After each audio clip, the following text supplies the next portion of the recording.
Okay, so now we're checking out the shopping area just outside of Ballys. I was not feeling like this was going to be a very impressive place, but it's not too bad.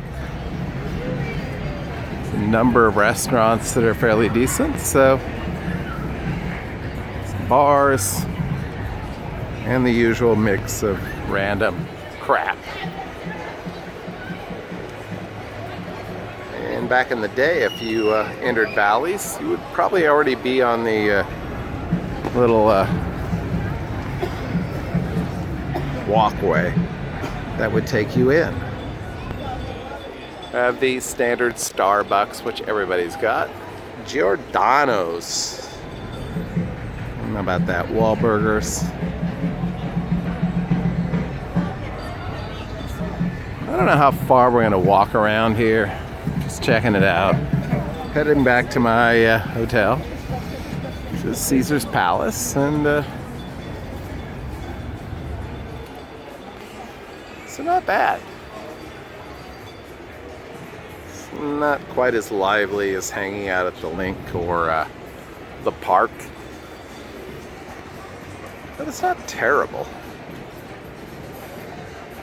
It's better than it used to be when it first opened. We're gonna walk around this way because, well, that's what we do. If you're interested, there's a number of these tickets for tonight outlets in Las Vegas, which they kind of have the same thing in New York City. Want to hit up a show, but you don't want to spend full price? They will at least get you a discount. Used to have say half price. Well, they have it up there, half price, but it's not always half price. But sometimes it is. So it's a good deal.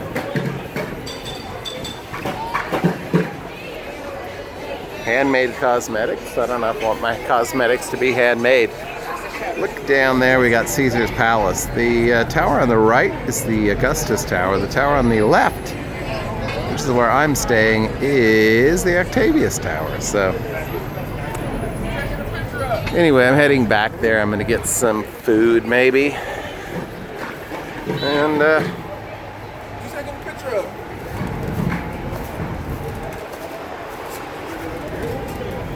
anyway, but I want you to check out the Strip tonight, and so this is what's going on. So thanks for watching. Please like this video and subscribe to this channel, and we will see you soon.